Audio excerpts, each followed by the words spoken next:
The combustion engine, be it diesel, gasoline or turbocharged fuel injection, the fact is they are 85% inefficient. The Jews dominate the fuel supply. Prices are raised at the slightest provocation. A sandstorm in the Sahara Desert is a reason to jack the price up. It's all a lie. However, the cost of any farm product or industrial product is at least 80% fuel cost.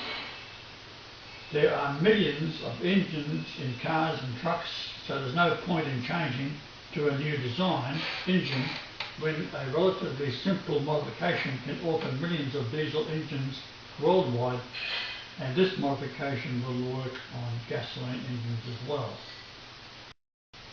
The big cost in business is the inefficiency of the diesel. All machinery must use diesel, be it machines to mine ore, trucks to transport raw materials to a factory, or diesel to transport to a diesel train. Farmers use diesel for ploughing, harvesting, shipping, and on it goes. In France there is an air car. The design uses compressed air using a tank capable of containing 4,500 pounds per square inch of pressure.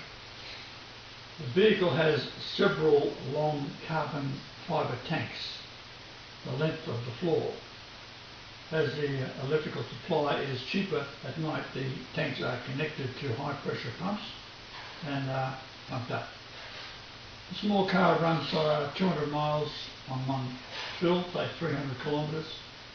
The same idea has potential in supplying air to a diesel or a gas engine as follows. What we have here is a gasoline engine and a spark plug. Number one, air is taken into the piston, moves down to waste, which is a waste of fuel and power. Then the valve closes and the piston moves up the cylinder to compress the air, again wasted power. The crankshaft turns 2 times. If we have a power stroke with just one rotation of the crankcase for the same power output, then it is 50% to 100% increased in power. So we've got the first of the design here. This is the normal engine. So it's got wasted fuel in. You've got to suck it in. Wasted compressing it. Then you've got to ignite it. The fuel heats the air and the air pushes down. And then you have to exhaust it. Again, it's waste. I've drawn here a compressed air tank. It's not necessary, but I thought just for simplification. What we have then is a tank filled with compressed air. There is no need to compress air in the piston. That means the air enters the piston with the fuel injection and fires.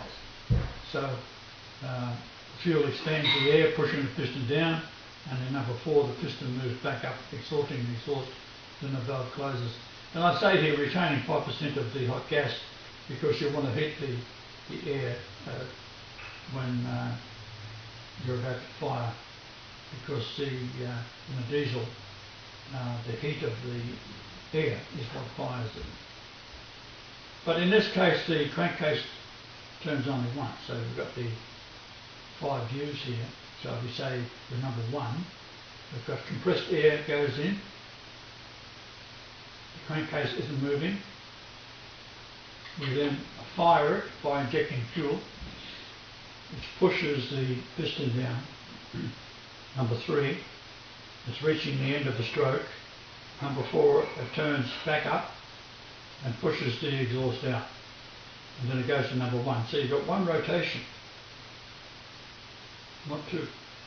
That's because we're not compressing the air in the piston itself. The question is, do we have to store air in a tank overnight? Not necessarily. A truck could exchange tanks while fueling up, or have a exchange tank, something like a truck stop. Highway trucks run day and night, in fact. Keeping a truck warm and running increases the life of the engine. There is a way of compressing air while the engine is turning the crankshaft once, and that is by using the crankshaft itself to compress air via a cam on the crankshaft. Here it is on the right hand side. The disadvantage of a piston being the compression of air to a diesel requires pressure in the cylinder of 18:1 ratio, and the piston has disadvantage of pushing the piston up and down in the cylinder head. The answer is a cam placed on the crankshaft itself at the front of the engine. So we see that when a piston is being pushed up, the tendency is for the cylinder itself to have what is called a piston slap or a cylinder slap. That's because the piston has to be lubricated and slide inside the cylinder wall, and pressure is pushed on the one side as it's compressing this huge pressure at 18:1 pressure. So that itself is a wear and a difficulty of power loss. So it's the severe leverage disadvantage, I call it. So if a cam is placed on the upper shaft of the crankshaft where the power to the drive line is, where the power line is used to drive the truck wheels, all the power is at the centre of that rotating shaft. That's where you install the cam. The cam only lifts 15 to 20 mil, let's say an inch in American, or something like that.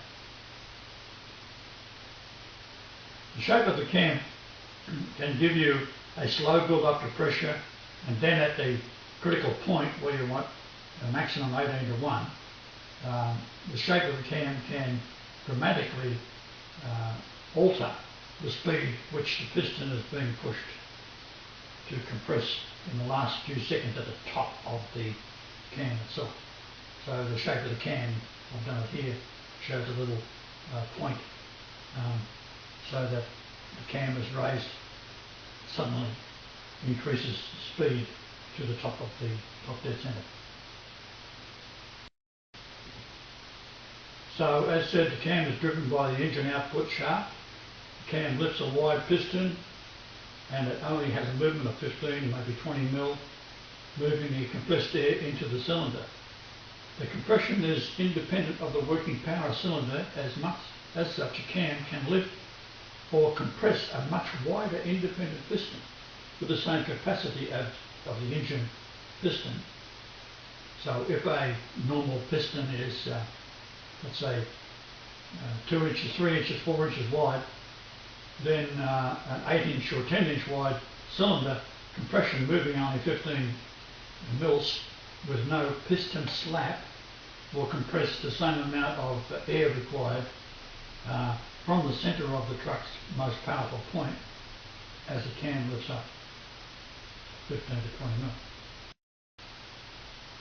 This drawing here shows you something, and I've included the white area up top there as a storage for compressed air. I'll show you in a moment the same type of arrangement without having the storage capacity, but it's very simple to do that. It doesn't have to be 1,000 litres, it can be 20 litres stored inside the engine compartment. So the crankshaft lifts the compression piston 15 or 20 mils or whatever. The width of the piston with only a 15 millimetre stroke is equal to the engine capacity of the one cylinder of 120 to 130 millimetre stroke. So let's say it's a litre. So the cam pushes the 15 mil and displaces a litre of air and compresses it to 18:1 or higher. Now if it's higher, then you can take advantage of that, because by putting it into a tank, the extra pressure, when a truck is going up a hill and needs more power, you can increase the compression ratio into the cylinder. So it goes from an 18:1 to a 25:1. It gives you a great deal more power for acceleration.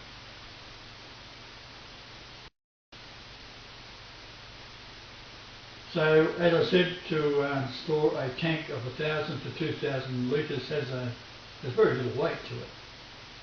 So, shown here, the compression cylinder has an adjustable head.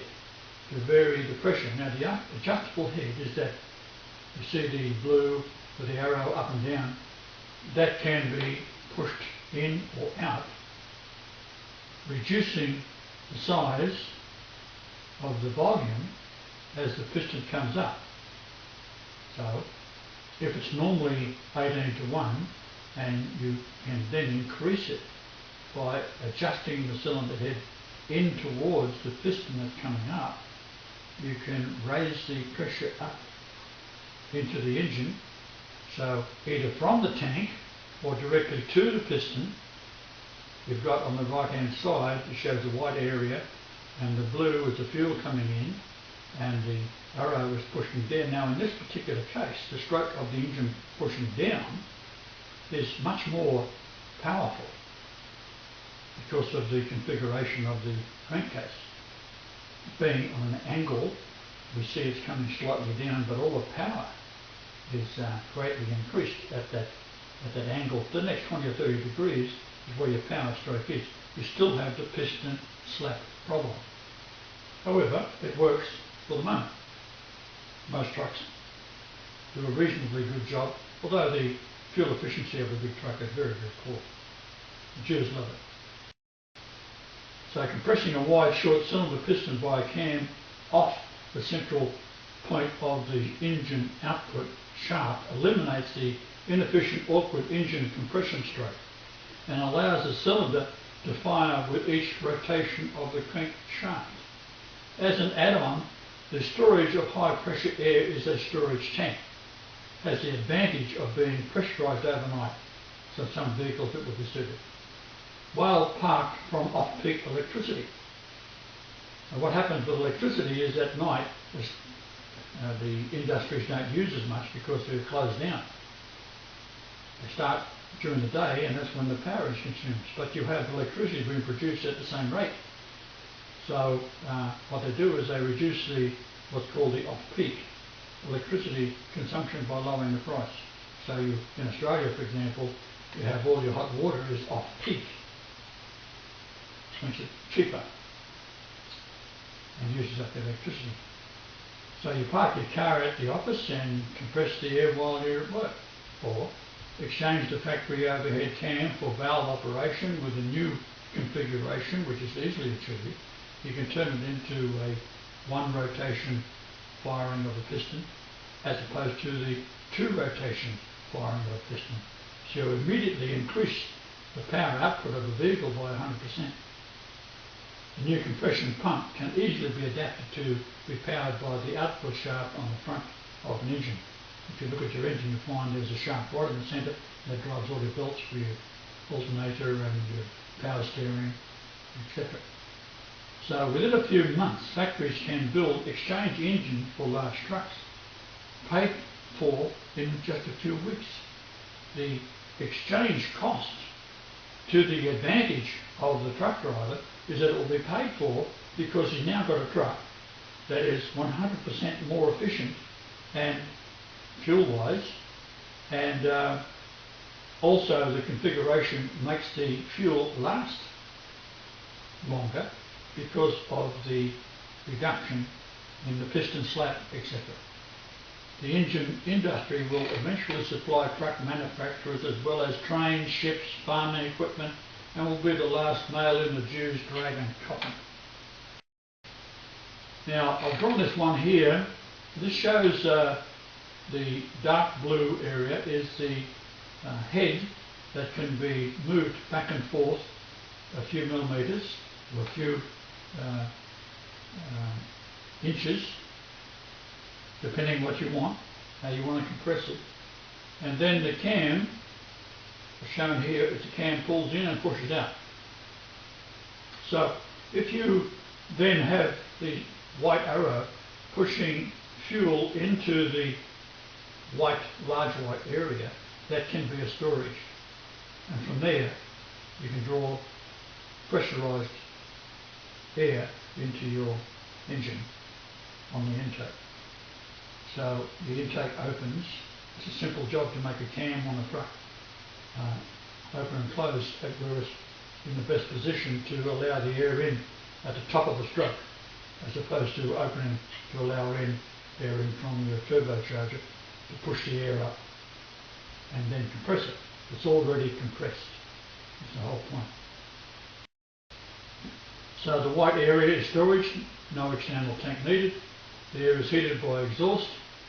The dark blue is a head that can be moved along to increase pressure for use when required to boost power, or if you want to stick it to 18:1, fine, but you can go up to any ratio, 30:1 if necessary, whatever your engine will take, because when you increase the engine pressure, you're also increasing the potential for damage.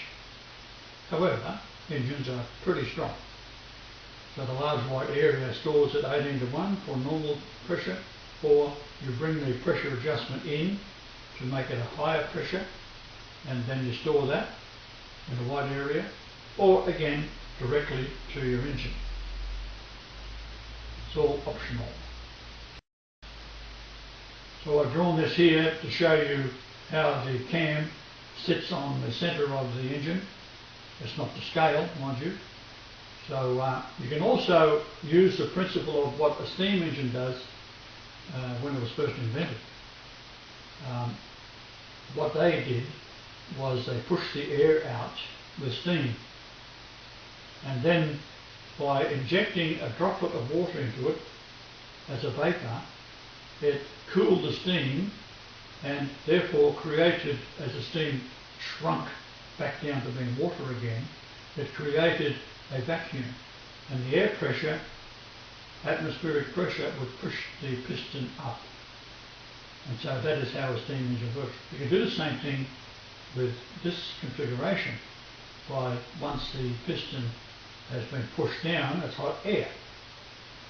So you want to cool the air quickly, and you do that by injecting a few droplets of vaporized water, and that will turn it into a semi-steam engine by allowing the air to be suddenly reduced in volume and creating a partial vacuum, and the piston will be pulled up as opposed to being pushed up.